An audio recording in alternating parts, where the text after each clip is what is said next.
excuse me, I'm getting a little bit ahead of myself there, haven't I? In the 9 wins that they have, all of them came by 24 points or more. Yeah, I would be surprised if they could hang that number on Riverside. But right now, they're looking good. And like I said, if they can play another quarter and bring this thing in late into the fourth, I think it would be over.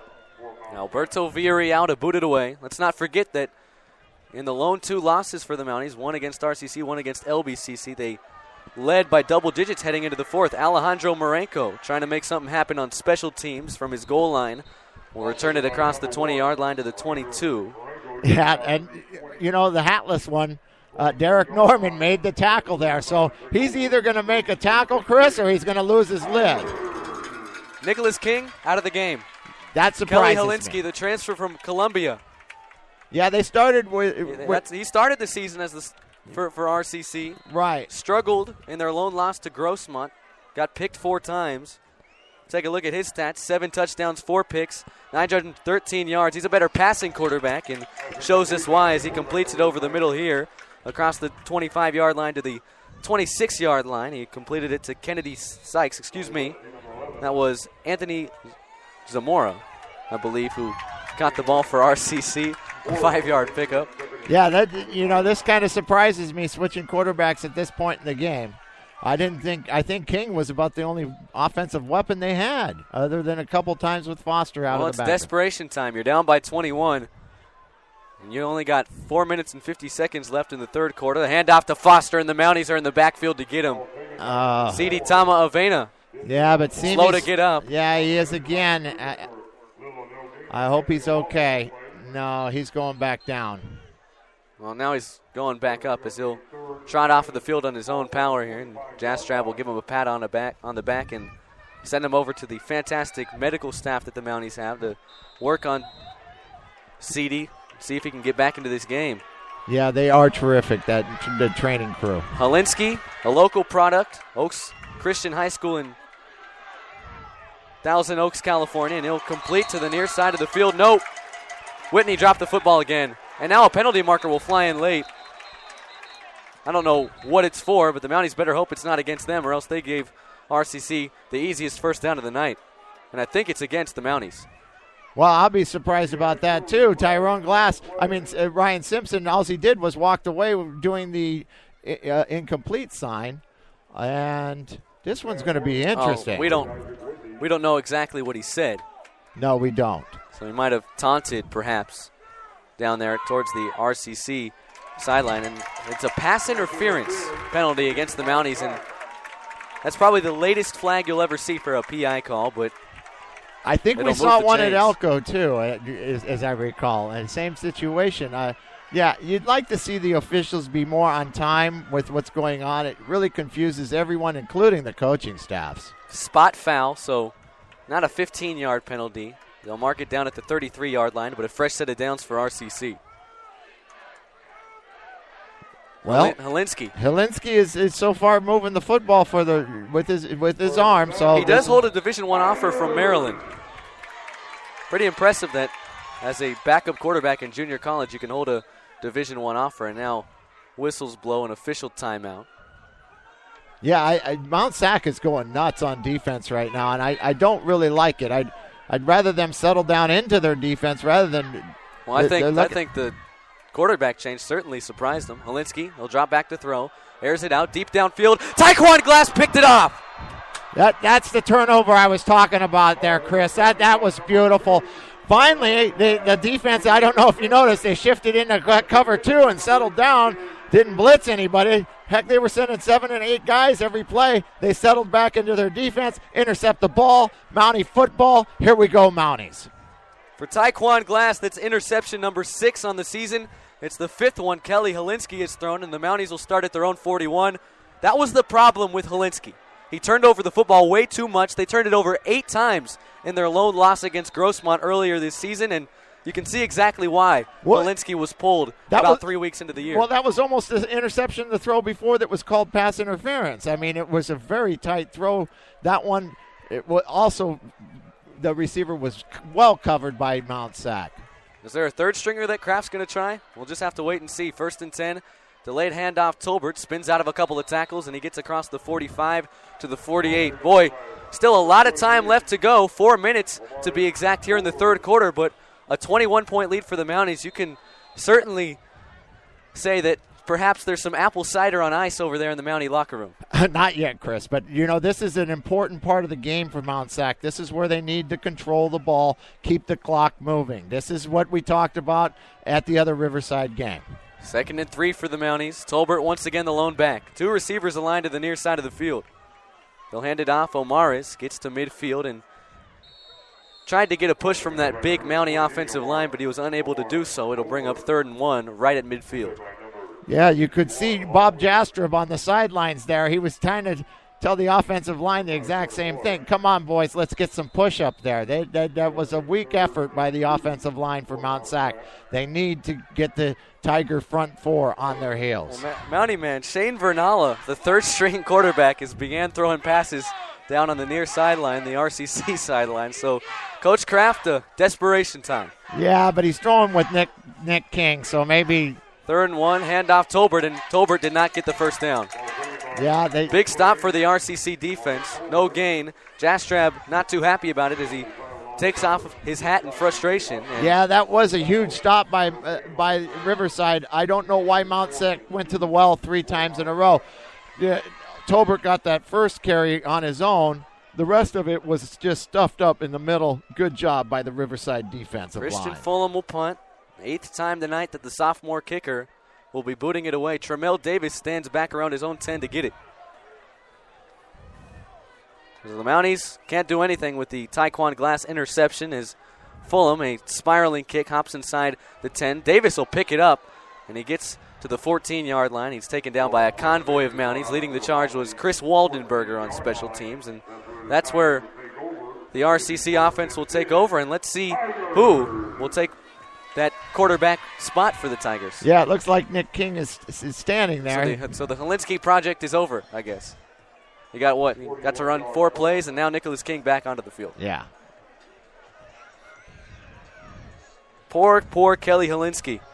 Had such a great first game against Bakersfield, and the transfer from Columbia just never really figured it out here at Riverside. At least he's got that Division I offer to fall back on if he decides to go that route. His brother is the starter at Upland High School, fantastic quarterback, committed to Washington State. King will complete over the middle here.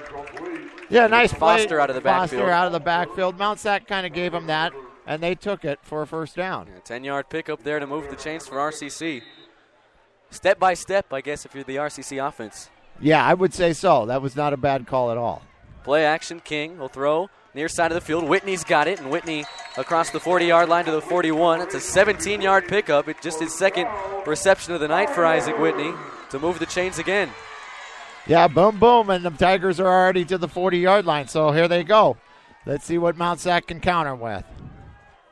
1st and 10. King steps up in the pocket, throws over the middle, and it's off with the fingertips of his intended target. He was going for Jermel Walker. Yeah, Walker was slanting over the middle, covered by Glass. It was a nice play.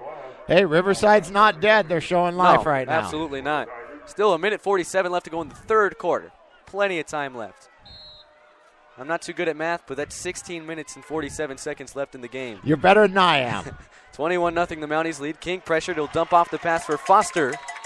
And for the first time tonight, Mountie man, the RCC offense is in enemy territory to the Mountie 49. That's a first down for the Tigers. Yeah, it didn't take very long, and as you can see, Tom Kraft can create an explosive offense. I think it's been 4 plays, and they've gotten about 40 yards.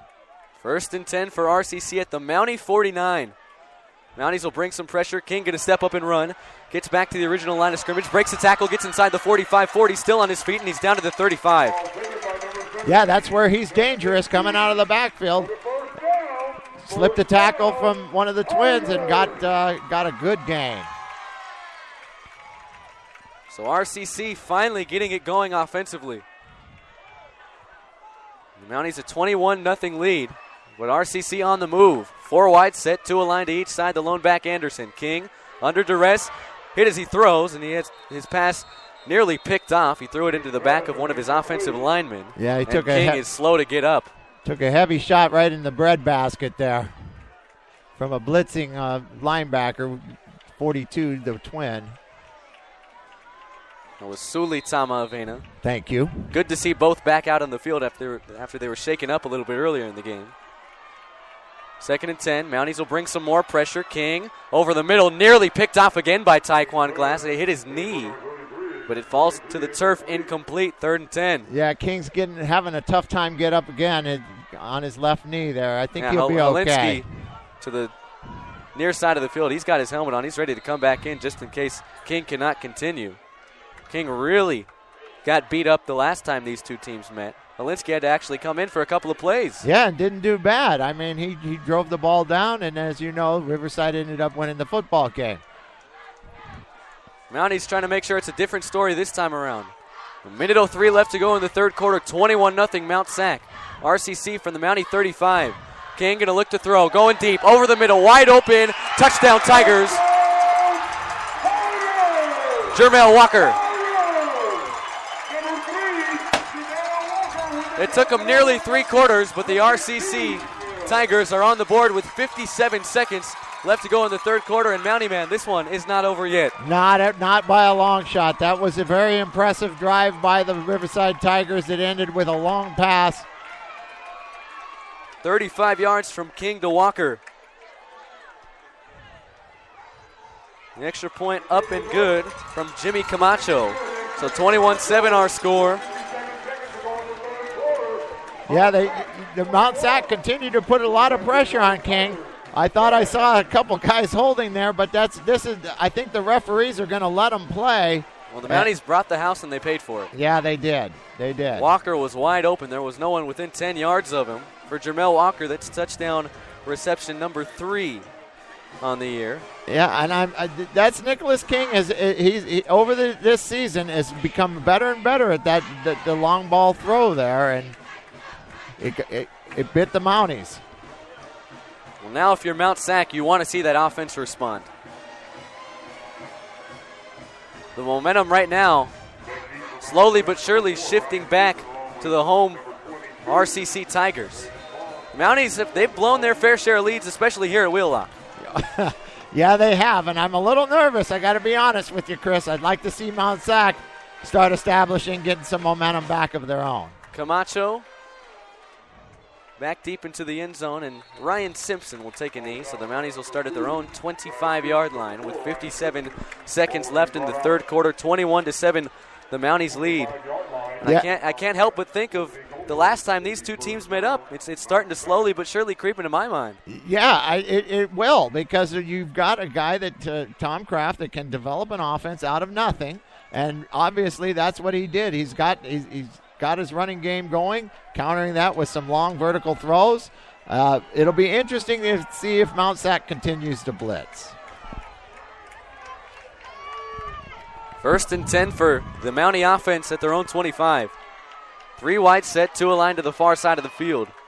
Tolbert the lone back. They'll give it to him, and Tolbert gets back to the original line of scrimmage for no gain.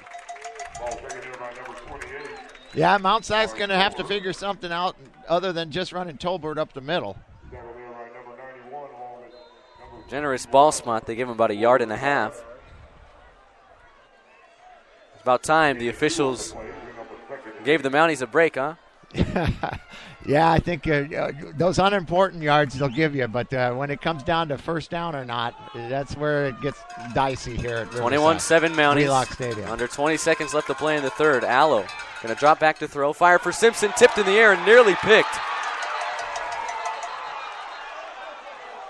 It came on a hop into the lap of Dejan Wise, the 5'8 freshman corner from Rancho Verde. The RCC crowd not too happy about the call, but the ball clearly hit the turf before it went into the hands of Wise. Yeah, and I saw that from the other side. That definitely looked like pass interference to me. Boy, the momentum certainly starting to swing in the favor of the home RCC Tigers. Yeah, here they come, the two-headed snake. You cut one head off, and the other one's still kicking. This would be a big stop on third down for the RCC defense. 4 wide set for the Mounties, 3 aligned to the near side of the field. Snap is back, Allo to throw. Under duress, he'll roll, hit as he throws, and just has to get it away. Incomplete. Jonah Moy the University of Hawaii commit in the backfield to pressure Justin Allo and